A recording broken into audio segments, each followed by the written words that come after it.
बिस्मिल्लाहिर्रहमानिर्रहीम। तो स्टूडेंट्स, जैसे कि आप सबको पता है, सेकेंड ईयर की जो मैथ है हमारी पहले ही कंप्लीट हो चुकी है। हम एक एक चैप्टर जो है कर चुके हैं। हमारे पास तकरीबन मैथ जो है, अगर आप लोग जाकर देखें प्लेलिस्ट को, तो अपलोड हो चुकी है।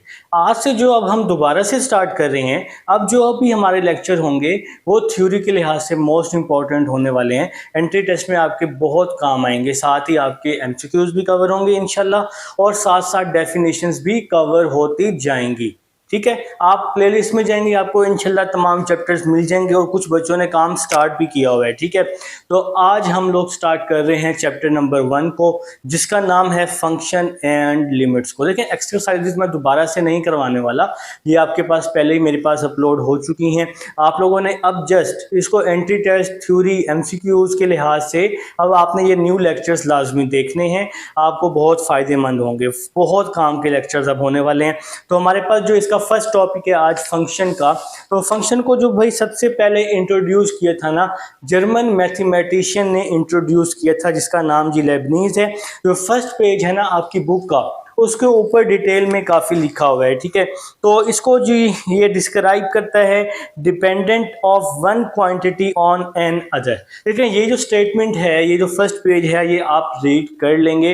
अब जो मेन है आज मैं आपको समझाने लगा हूँ, एप्लीकेशन ऑफ फंक्शन। अब हम क्लासीफाई करेंगे फंक्शन को, क्लासिफिकेशन करने वाले हैं, डिवाइड करने वाले हैं एप्लीकेशन के लिहाज से। तो आज हमने डिस्कस करने हैं classification of function by its application. तो फंक्शन को हम दो हिस्सों में क्लासिफाई करते हैं। पहला जो हमारा हिस्सा होता है वो होता है अलजेब्रिक फंक्शन, और दूसरा जो होता है वो होता है ट्रांसडेंटल फंक्शन। अब सबसे पहले हम पढ़ेंगे कि अलजेब्रिक फंक्शन क्या होता है। तो जनाब, अलजेब्रिक फंक्शन क्या होता है? N algebraic function is a function. Algebraic function एक ऐसा फंक्शन है कंस्ट्रक्टेड फ्रॉम कांस्टेंट्स और वेरिएबल, जो कि बनता है किससे? कांस्टेंट और वेरिएबल से, बाय यूजिंग अलजेब्रिक ऑपरेशन। जो हम अलजेब्रिक ऑपरेशन को यूज़ करते हैं, अब ये अलजेब्रिक ऑपरेशन आप लोग बचपन से पढ़ के आ रहे हैं। एडिशन, मल्टीप्लिकेशन, सब्ट्रैक्शन, डिवीजन, ये सारे अलजेब्रिक ऑपरेशन है। और रियल पावर आ जाए, आपके पास कोई भी रियल नंबर है उसकी पावर आ जाए, तो इसको हम लोग बोलेंगे अलजेब्रिक फंक्शन बोलेंगे। मैंने यहाँ पर एग्जाम्पल लिख ली। First example 5, second example 5x square minus 2x, third example लिख ली x स्क्वायर माइनस 5। तो उम्मीद है जी आप सबको समझ आई है अलजेब्रिक फंक्शन की।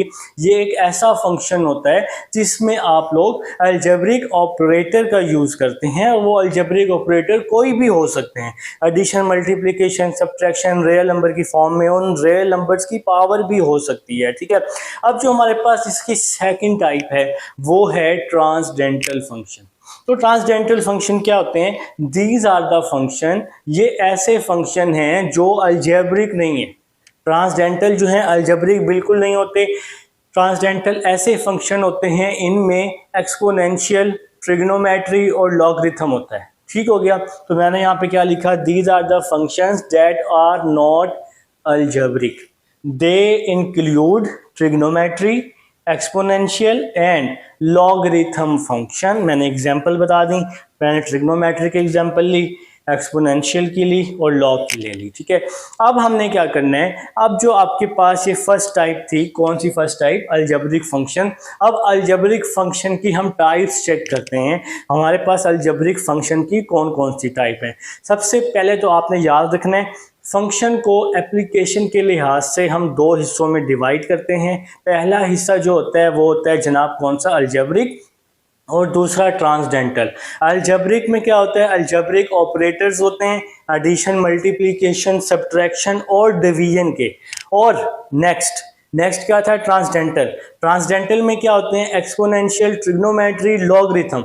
अब कोई भी क्वेश्चन आ जाए, कोई भी पहचान हो, वो आपसे पूछ ले कि ये कौन सा फंक्शन है, तो आप यूँ फटाफट बता दोगे। अगर उसमें ट्रिग्नोमेट्री होगा तो आप कह देंगे जी ये ट्रांसडेंटल है। अगर उसमें ट्रिग्नोमेट्री, एक्सपोनेंशियल, लॉगरिथम नहीं होगा तो फिर आप वो कह देंगे कि वो क्या है? अलजेब्रिक फंक्शन है। आइए जी, अब हम डिस्कस करते हैं अलजेब्रिक फंक्शन की टाइप्स को। जी स्टूडेंट्स, हम लोग पढ़ चुके हैं अलजेब्रिक फंक्शन और ट्रांसडेंटल फंक्शन को। अलजेब्रिक फंक्शन में क्या था, अलजेब्रिक फंक्शन में हमने अलजेब्रिक ऑपरेटर से एग्जांपल्स देखी थी।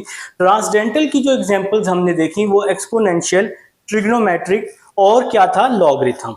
अब जी हम अलजेब्रिक फंक्शन को मजीद डिवाइड कर रहे हैं। किस तरह से डिवाइड कर रहे हैं? अलजेब्रिक जो आपके पास फंक्शन है ये आपके पास तीन तरीकों से डिवाइड हो सकता है। पहला जो आपके पास इसका मेथड है, वे है, डिवीजन है, वो है पॉलिनोमियल। दूसरा आपके पास है रेशनल फंक्शन, तीसरा आपके पास है रूट फंक्शन। ठीक हो गया।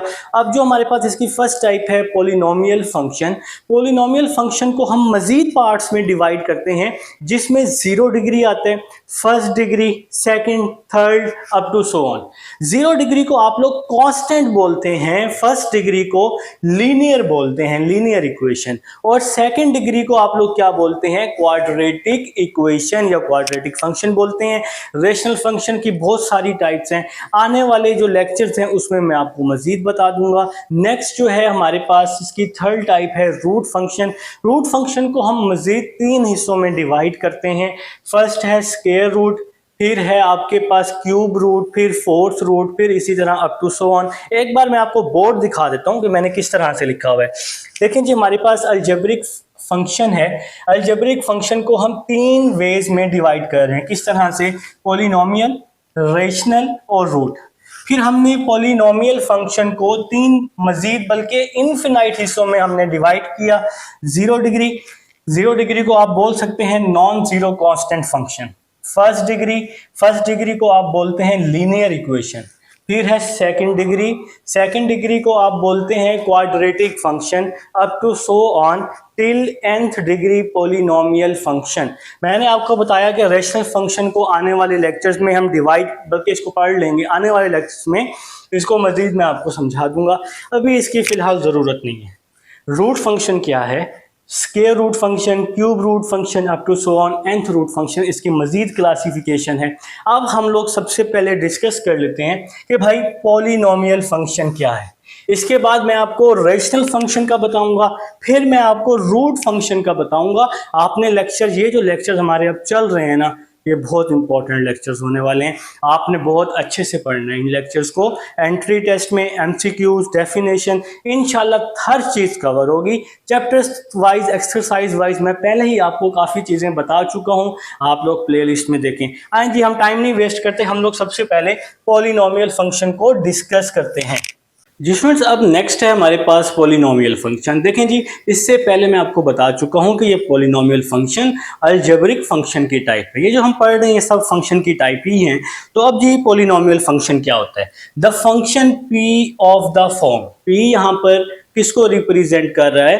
पॉलिनोमियल को। ठीक है, तो भाई ये ऐसी फॉर्म है an -1 xn-1 up to so on a2x2 ax a0 x0। इसको आप रेसिप्रोकल मतलब उल्टा भी करके लिख सकते हैं, असेंडिंग टू डिसेंडिंग या डिसेंडिंग टू असेंडिंग। इसको आप पहले कर लें फिर अप टू सो ऑन चाहे ये वैल्यू लिख लें, कोई मसला नहीं है। ऐसी फॉर्म को हम बोलते हैं पॉलिनोमियल फंक्शन। ठीक है, अगर आप इसको ध्यान से देखें तो ये सिमेट्री है। देखिए यहाँ अगर n है तो यहाँ x की पावर भी n है, अगर यहाँ n-1 है तो x की पावर भी n-1 है। इसी तरह अब आपको समझ आ गया कि इसमें सिमेट्री क्या है, जो बेस है ना a की वही हमारी पावर है। ठीक हो गया, सेम टू सेम है। तो यहाँ पर जो आपके कोफिशिएंट्स हैं, ये कोफिशिएंट्स है ना ए, तो ये आपके रियल नंबर हैं, और जो आपका एक्सपोनेंट है ये नॉन नेगेटिव इंटीजर है। नॉन नेगेटिव इंटीजर का मतलब होता है होल नंबर। ठीक हो गया, ये होल नंबर जो कहाँ से स्टार्ट होते हैं? 0 1 2 3 अप टू सो ऑन। इसका ये मतलब नहीं है कि नेगेटिव नहीं। ठीक है, तो ये नॉन नेगेटिव इंटीजर्स आपने सिंपल याद कर लेना है कि होल नंबर्स को हम नॉन नेगेटिव इंटीजर्स कहते हैं। ठीक है, अब इस पॉलिनोमियल फंक्शन में an जो है वो 0 के बराबर नहीं होता। ठीक है, और इसमें देखें यहाँ पे मैंने स्टेटमेंट लिख दिया, if an is not equal to 0 then p of x is called polynomial function of degree n and an is leading coefficient. अगर an 0 हो जाए तो फिर 0 को हम इससे मल्टीप्लाई करेंगे तो 0 हो जाएगा, वो तो फिर पॉलिनोमियल फंक्शन नहीं रहेगा। अब ये लीडिंग कोफिशिएंट क्या होता है? ठीक है, तो देखें मैंने यहाँ पर एग्जांपल लिख ली। अब देखें इस x की पावर 3 है तो इसकी हाईएस्ट जो डिग्री है वो 3 है, और यहाँ पर जो लीडिंग कोफिशिएंट है वो 15 है। ठीक है, यहां पर जो भी हाईएस्ट पावर होगी उसके साथ जो कोफिशिएंट होगा वो लीडिंग कोफिशिएंट होगा। ठीक हो गया। याद रहे अगर x की पावर नेगेटिव में आ जाए तो वो फिर पॉलिनोमियल फंक्शन नहीं होगा। अगर x की पावर नेगेटिव आ जाए, इन तीनों में से दोनों में से देखिए, x की पावर अगर या -3 आ जाए तो फिर ये लीडिंग कोफिशिएंट या पॉलिनोमियल फंक्शन नहीं होगा। पॉलिनोमियल फंक्शन नहीं होगा अगर x की पावर नेगेटिव आ जाए। तो हमें समझ आ गई भाई। नेक्स्ट चलते हैं कांस्टेंट फंक्शन की तरफ। A function f such that f of x is equal to c is called constant function. For this function output value is same for every input value. देखिए भाई, कांस्टेंट फंक्शन एक simple सी है। आप लोगों ने जो आपके जहन में एक कंसेप्ट भी है छोटा सा कि भाई जिसके साथ एक्स वाई नहीं होता, वेरिएबल नहीं होता, वो कांस्टेंट फंक्शन, बिल्कुल ठीक है। जीरो भी हमारा कांस्टेंट फंक्शन, ठीक है। 5 6 7 8 9 आप कोई भी एग्जांपल ले लें, वो सारी की सारी कांस्टेंट फंक्शन ही हैं क्योंकि उनके साथ वेरिएबल नहीं है। तो ये दो एग्जांपल थी। अब हम नेक्स्ट दो डेफिनेशन थी, दो डेफिनेशन हमने पढ़ ली, कांस्टेंट फंक्शन और पॉलिनोमियल। अब थोड़ी सी 2-3 डेफिनेशन और हैं, तो उसके बाद फिर हम अपनी एग्जांपल्स की तरफ चलेंगे। गर्मी बहुत है, फटाफट नेक्स्ट डेफिनेशन की तरफ चलते हैं स्टूडेंट्स। अब नेक्स्ट हमारे पास लीनियर फंक्शन है। हम देखते हैं लीनियर फंक्शन क्या होता है कि भाई if the degree of the polynomial function is 1 then it is called linear function. याद रहे हम फंक्शन की टाइप्स को डिस्कस कर रहे हैं। तो भाई लीनियर फंक्शन में क्या होता है, डिग्री 1 के इक्वल होती है। जैसे कि मैंने यहाँ एग्जांपल दे दी 3x + 5, यहाँ x की डिग्री 1 है और ये पॉलिनोमियल फंक्शन भी है। ठीक हो गया जनाब। और इसका जो कोफिशिएंट है वो लीडिंग कोफिशिएंट कहलाएगा। 3 जो है ये लीडिंग कोफिशिएंट है हमारे पास। नेक्स्ट है हमारे पास identity function. For any set x a function I x belong to x। देखें आई जो है आइडेंटिटी को रिप्रेजेंट कर रहे हैं और x जो है वो x में ही बिलोंग करेगा। तमाम नंबर्स जो हैं x के वो अगले सेट x में होंगे, सेम नंबर।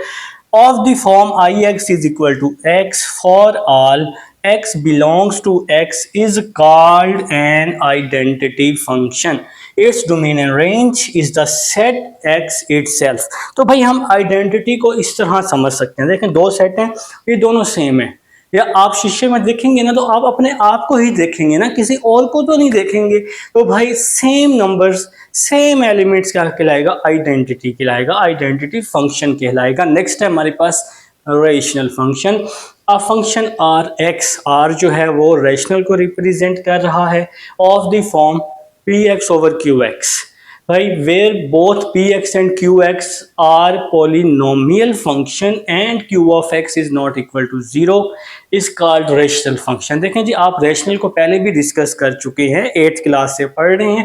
भाई वो नंबर्स जो हम p बाई क्यू में लिख सकते हैं, q 0 के बराबर नहीं होता और p और q जो हैं दोनों के दोनों ये पॉलिनोमियल होते हैं। ठीक हो गया। तो भाई इसको हम रेशनल फंक्शन बोलेंगे। अब नेक्स्ट कुछ और डेफिनेशंस हैं, उसको हम डिस्कस करते हैं जी स्टूडेंट्स। अब नेक्स्ट हमारे पास है एक्सप्लिसिट फंक्शन। एक्सप्लिसिट फंक्शन क्या होता है, अगर हम y को इजीली एक्सप्रेस्ड कर दें इन टर्म ऑफ x में, या मैंने जैसे यहाँ पे स्टेटमेंट लिखी हुई है, if y is easily expressed in terms of independent variable x then y is called an explicit function. देखें अगर मैं आपको आसान अल्फाज में समझाऊं देसी तरीके से, y और x जो है इक्वेशन में मिक्स नहीं होना चाहिए। देखिए अगर आप इस इक्वेशन को देखें, यहाँ पे एक साइड पे y है, एक साइड पे x है। ये नहीं कि इस साइड पर भी y मौजूद हो। तो भाई एक साइड पे y है, दूसरी साइड पे x है। y जो है ये क्या कहलाएगा, एक्सप्लिसिट फंक्शन कहलाएगा। ठीक हो गया जनाब, जैसा कि स्टेटमेंट में लिखा हुआ है। नेक्स्ट है implicit function. If x and y are mixed up and y cannot be expressed in terms of independent variable x, then y is called an implicit function. अगर y और x जो हैं ये दोनों मिक्स्ड अप हो, ठीक हो गया, ये दोनों मिक्स्ड अप हों तो उसको हम क्या बोलते हैं, इम्प्लिसिट फंक्शन बोलते हैं। जैसा कि ये इक्वेशन है, देखें इसमें x और y जो है मिक्स है, यहाँ पर x और y मिक्स नहीं था तो यहाँ पे y एक साइड पर है, x एक साइड पर है, तो ये एक्सप्लिसिट, इसमें x और y मिक्स है, तो ये क्या हो गया, इम्प्लिसिट फंक्शन हो गया। ठीक है जनाब जी फ्रेंड्स, अब नेक्स्ट हमारे पास है पैरामीट्रिक फंक्शन। इसमें क्या होता है देखें, sometimes a curve is described expressing both x and y as a function of third variable t and theta। Sometimes हमारे पास कुछ ऐसे फंक्शन आ जाते हैं जिसमें हम लोग थर्ड वेरिएबल यूज कर लेते हैं। वो थर्ड वेरिएबल थीटा हो सकता है, टी, फाई, साई, कुछ भी हो सकता है। जैसा कि मैंने यहाँ पे एग्जांपल लिखी, x is equal to a t square, y is equal to 2at। x और y यहाँ पर वेरिएबल हैं और जो t है ये थर्ड वेरिएबल के तौर पे यहाँ पे यूज हो रहा है। हमें समझ आ गई कि जैसे यहाँ पे t है, अगर मैं यहाँ इस t की जगह थीटा लिख दूं तो वो थीटा फिर थर्ड वेरिएबल होगा और जो वो थर्ड वेरिएबल होगा उसको हम पैरामीटर कहेंगे। ठीक है, the equation of the type x is equal to f t, y is equal to g t. Equation इस टाइप में हो सकती है। ऐसी इक्वेशन को आप क्या बोलते हैं, पैरामीट्रिक इक्वेशन बोलते हैं। नेक्स्ट है हमारे पास इवन फंक्शन। देखिए इवन और ऑड का कंसेप्ट मैंने 1.1 क्वेश्चन नंबर 9 में आपको समझाया है। इवन में क्या होता है, हम फंक्शन को इवन कब कहते हैं, जब x की जगह -x पुट करें, क्वेश्चन और आंसर सेम हो जाए तो वो फंक्शन इवन होता है। तो मैंने यहाँ लिखा a function is said to be even if f minus x is equal to f x. For example f x is equal to x square. अब आप यहाँ अगर x की जगह -x पुट कर दें, अगर आप x की जगह क्या पुट करें, यहाँ पर -x पुट करें, यहाँ भी x की जगह -x पुट कर दें, तो ये फंक्शन देखिए क्वेश्चन और आंसर जो है ये क्या हो जाएगा, सेम हो जाएगा ना। तो ये फंक्शन क्या हो जाएगा, इवन हो जाएगा। ऑड में ऐसा नहीं है, अगर हम x की जगह -x पुट करें, क्वेश्चन और आंसर तो सेम हो लेकिन सिर्फ माइनस का फर्क होना चाहिए, तो वो क्या होगा, ऑड फंक्शन होगा। जैसा कि मैंने एग्जांपल दे दी एक्स क्यूब, आप इसमें पुट कर लें तो क्वेश्चन और आंसर तो सेम होगा, सिर्फ माइनस का फर्क होगा। और अगर क्वेश्चन और आंसर सेम ना हो, माइनस का भी फर्क ना हो मतलब, तो वो फंक्शन ना इवन होगा और ना ही ऑड होगा। अब हम एग्जांपल्स की तरफ चलते हैं जी जनाब। अब हमारे पास एग्जांपल 1 है। देखें एग्जांपल 1 क्या कह रही है, शो दैट पैरामीट्रिक इक्वेशन। आपके पास पेज नंबर 9, बिल्कुल जी, आपके पास पैरामीट्रिक इक्वेशन है, x is equal to a cos t और y is equal to a sine t. आपने शो करनी है इक्वेशन ऑफ सर्कल जो कि है x square plus Y square is equal to a square. ठीक हो गया। अब ये दो इक्वेशंस हैं, इसका आपने क्या करना है, सबसे पहले स्क्वायर लेना है। आपने इक्वेशन ऑफ सर्कल शो करनी है जो कि है x square plus Y square is equal to a square. तो आप लोग जी इसका सबसे पहले स्क्वायर ले लें, तो लिखेंगे taking square of above equation of above, इन दोनों का जी हम स्क्वायर ले रहे हैं तो क्या हो जाएगा, x square A square cos square T. हमने इसका दोनों तरफ स्क्वायर लिया। अब इस y वाली इक्वेशन का भी हम स्क्वायर ले लेंगे, Y square A square sine square T. तो सबसे पहले जी हमने इसका स्क्वायर ले लिया है, अब हम इन दोनों को ऐड कर देंगे। ठीक है, तो अब हम जी इनको ऐड करते हैं, लिखेंगे जी बाय एडिंग वी गेट।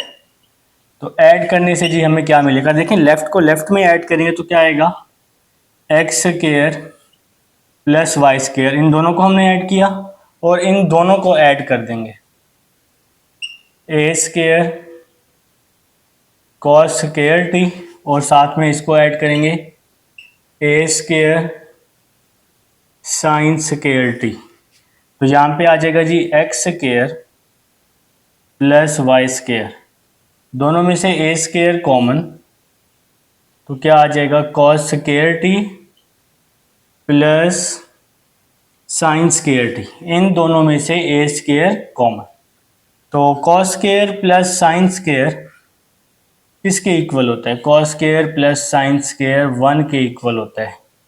और ए स्क्वायर को जब हम 1 से मल्टीप्लाई कर देंगे तो ए स्क्वायर आ जाएगा which is the required equation of circle. तो ये एग्जाम्पल 1 है। अब हम एग्जाम्पल 2 की तरफ चलते हैं। जी स्टूडेंट्स, अब हमारे पास एग्जाम्पल 2 है जो कि आपके पास पेज नंबर 9 पर ही है। इसके जो फार्मूलाज हैं वो पेज नंबर 7 पर हैं हाइपरबोलिक फंक्शन के। ठीक है, मैंने एग्जाम्पल 2 पार्ट नंबर 1 को लिख लिया है जो कि है cos hyperbolic square x minus sine hyperbolic square x is equal to 1। तो भाई मैं लेफ्ट हैंड साइड ले रहा हूँ और इंशाल्लाह अल्लाह के हुक्म से राइट हैंड साइड हमने क्या कर देनी है, इसकी प्रूव कर देनी है। तो ये जी हमने लेफ्ट हैंड साइड लिखी। अब हम कॉस का फार्मूला लिख रहे हैं। कॉस का फार्मूला होता है ई एक्स ई माइनस एक्स ओवर 2 होल का स्क्वायर फिर माइनस। देखिए कॉस में यहाँ सेंटर में प्लस होता है और साइन में क्या होता है, सेंटर में माइनस होता है। सेंटर में माइनस होता है, बस इतना सा फर्क है दोनों फार्मूलाज में। अब हमने क्या करना है, स्क्वायर का फार्मूला, ये ए है ये बी है, ए प्लस बी होल का स्क्वायर। तो फार्मूला ओपन करना है, A square plus B square plus 2a और b डिवाइड में 2 है तो 2 का स्क्वायर क्या हो जाएगा, 4 हो जाएगा। इसी तरह यहाँ भी फार्मूला ओपन कर रहा हूँ, ये सेंटर वाला माइनस आ गया, A square plus B square minus है ना, तो माइनस का 2ab आ जाएगा, माइनस का 2ab डिवाइड में 2 है तो 2 का स्क्वायर क्या हो जाएगा, 4 हो जाएगा। अब नेक्स्ट देखते हैं जी, 4 हम इसका क्या ले लेंगे, एलसीएम। तो यहाँ क्या बचेगा, ए की पावर 2x प्लस ए की पावर माइनस 2x, ए की पावर x माइनस ए की पावर माइनस x, ये कैंसिल हो गया, ये प्लस का 2 बच गया। बस इस माइनस की वजह से इसके साइन चेंज हो जाएंगे, a2x ये प्लस माइनस में हो जाएगा, a minus 2x minus minus plus हो जाएगा, 2 हो जाएगा। ये ई एक्स से ई माइनस एक्स आप समझ लें, कैंसिल कर दिया हमने प्लस से माइनस। ठीक है, नेक्स्ट स्टेप देखें जी, नेक्स्ट क्या होगा, नेक्स्ट यहाँ पर e2x से e2x प्लस से माइनस, इसी तरह यहाँ भी प्लस से माइनस क्या हो जाएगा, कैंसिल हो जाएगा। तो प्लस का 2 प्लस का 2 4 हो जाएगा, डिवाइड में 4, ये डिवाइड में 4 से 4 कैंसिल हो गया, आंसर 1 आ गया। तो नीचे मैंने क्या लिख दिया, इसके left hand side is equal to 1 के नीचे लिखना है आपने राइट हैंड साइड। तो ये हमारा प्रूव हो गया, बस इतनी सी बात है। तो अब हम लोग अपने एग्जाम्पल 2, ये पार्ट फर्स्ट था, अब एग्जाम्पल 2 पार्ट 2 की तरफ चलते हैं जी।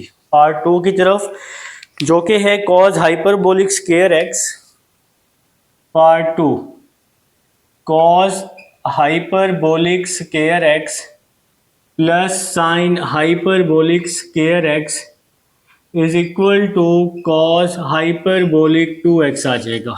ठीक है जनाब, तो अब हमने लेफ्ट हैंड साइड लेनी है।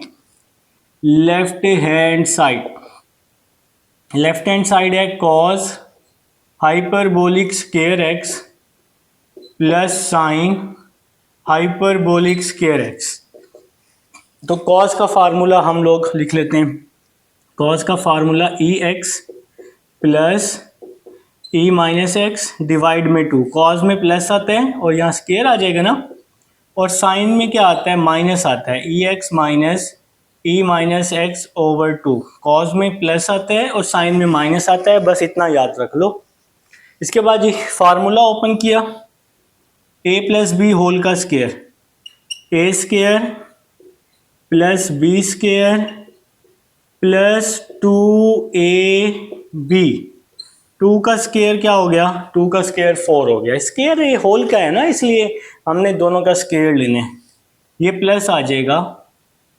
यहाँ पे फार्मूला ओपन किया, A square plus B square minus 2ab, 2 का स्क्वायर 4 हो जाएगा। अब हमने 4 इसका एलसीएम ले लिया जी, 4 इसका एलसीएम ले लिया। नेक्स्ट क्या होने वाला है देखें जी, नेक्स्ट बड़ा मज़े का काम होगा, e2x plus E minus 2x, ये प्लस से माइनस कट किया, plus 2 e2x E minus 2x minus 2, ये प्लस से माइनस कट किया। देखें जी नेक्स्ट क्या होने वाला है, नेक्स्ट प्लस 2 से माइनस 2 क्या हो गया, प्लस 2 से माइनस 2 अल्लाह हाफिज़ हो गया। तो e की पावर 2x ए की पावर 2x, ये 2 दफ़ा है ना, इसको ऐड किया 2e की पावर 2x, e की पावर -2x, e की पावर -2x, ये 2 दफ़ा है ना माइनस वाली वैल्यू भी, इसको भी ऐड किया और डिवाइड में क्या आ जाएगा, 4 आ जाएगा। ऊपर वाली वैल्यू से 2 कॉमन, ए की पावर 2x और साथ में आ जाएगा प्लस ए की पावर -2x, डिवाइड में क्या आ जाएगा, 4। अब जी हम इसकी कटिंग कर देते हैं, कटिंग करते हैं, 2 1 जार 2, 2 2 जार 4, तो फिर क्या बच गया जी, बाकी जी यहाँ मैं स्पेस बना देता हूँ, आपके पास तो रजिस्टर में स्पेस ही स्पेस है, ठीक है। तो क्या हो गया, ए की पावर 2x प्लस ए की पावर -2x डिवाइड में 2, और ये पूरा फार्मूला होता है किसके इक्वल, कॉस हाइपरबोलिक 2x के इक्वल, किसके इक्वल, कॉस हाइपरबोलिक 2x के। वो कैसे, देखें, अभी हमने हाइपरबोलिक में फार्मूला पढ़ा है कॉस हाइपरबोलिक का, क्या होता है, ex e minus X divide में 2, लेकिन यहाँ प्लस होता है कॉस में, साइन में माइनस होता है। अब ये फार्मूला क्या कहता है, ये फार्मूला कहता है, अगर देखें मैं आपको थोड़ा ये ओपन करके दिखाता हूँ, इस तरह से कॉस हाइपरबोलिक x, अगर यहाँ पे ये फार्मूला हमें कहता है अगर यहाँ x की जगह यहाँ 1 है तो यहाँ भी 1 होगा, अगर यहाँ x की जगह 2 है तो यहाँ भी क्या आएगा, x की जगह पे 2 आ जाएगा, अगर 3 है तो 3, 4 है तो 4, 100 है तो 100, इसी तरह यहाँ 2 है तो ये आ जाएगा कॉस हाइपरबोलिक 2x, नीचे आप लिखेंगे left hand side is equal to right hand side. तो ये एग्जाम्पल 2 थी, उम्मीद है समझ आ चुकी है। एग्जाम्पल 3 की तरफ चलते हैं जी स्टूडेंट्स। अब हमारे पास एग्जाम्पल 3 है जिसमें आपने बताना है कि फंक्शन इवन है या फंक्शन क्या है, ऑड है। देखें फर्स्ट मैंने यहाँ पे एग्जाम्पल 3 फर्स्ट पार्ट लिखा है, f x is equal to 3x4 -2x square plus 7। तो आप लोगों ने क्या किया, x की जगह माइनस, x की जगह -x और ये +7, पावर 4 है तो ये माइनस प्लस में चेंज हो जाएगा, तो x4 क्योंकि 4 इवन है, पावर 2 इवन है तो माइनस प्लस में चेंज होगा, तो x स्क्वायर प्लस 7। अब आप लोग अगर ध्यान से देखें तो ये क्वेश्चन और आंसर सेम है, टोटली सेम है, तो इस तरह का फंक्शन क्या कहलाता है, इस तरह का फंक्शन इवन कहलाता है, ठीक है। अब नेक्स्ट जी second part, F X 3x over X square plus 1, इस x की जगह हमने -x पुट किया, यहाँ भी x की जगह माइनस, इधर भी x की जगह -x, ठीक हो गया। तो अब हमने क्या किया, इस माइनस को बाहर निकाल दिया, 3x आ गया, ये स्क्वायर है माइनस प्लस में चेंज हो जाएगा, तो x का स्क्वायर प्लस 1। अब देखिए क्वेश्चन और आंसर तो सेम हैं, सिर्फ माइनस का फर्क है, तो इस तरह का फंक्शन क्या कहलाता है, इस तरह का फंक्शन ऑड कहलाता है। पार्ट 4 देखते हैं, f x is equal to sine x plus cos x, आपने वही काम करना है, x की जगह -x पुट करने, तो यहाँ x की जगह माइनस, यहाँ x की जगह माइनस। साइन एक ऐसा फंक्शन है जो माइनस को प्लस कर देता होता है, ठीक है, ऐसे ही बिल्कुल नहीं, साइन एक ऐसा फंक्शन है जो माइनस को माइनस रखता है, लेकिन कॉज और सीकेंट सिर्फ ऐसे फंक्शन हैं जो माइनस को प्लस में कर देते हैं। फर्स्ट ईयर में आप लोग बहुत अच्छे से पढ़ चुके हैं। तो ये साइन वाला जो माइनस था ये बाहर आ गया, कॉज का माइनस क्या हो गया, खत्म हो गया, प्लस हो गया, दोनों में से मैंने माइनस कॉमन ले लिया, ठीक हो गया। अब हम अगर इन दोनों को ध्यान से देखें तो ये डिफरेंट हो चुका है, यहाँ क्वेश्चन में प्लस है, यहाँ माइनस है, क्वेश्चन और आंसर तो डिफरेंट हो गया। तो इस तरह का जो फंक्शन होता है, फंक्शन इज नाइदर इवन, इस तरह का फंक्शन ना इवन होता है और ना ही ऑड होता है। तो आप लोगों ने लिखना है function is neither even nor odd. तो उम्मीद है जी आप सबको समझ आ चुकी है। क्वेश्चन नंबर 3 की एग्जांपल्स हो चुकी हैं कंप्लीट। 1.1 पहले से ही मौजूद है, प्ले लिस्ट में जाकर देखें, आपको मिल जाएगी, ठीक है। मिलते हैं 1.2 की एग्जांपल्स में, तब तक के लिए अल्लाह हाफिज़।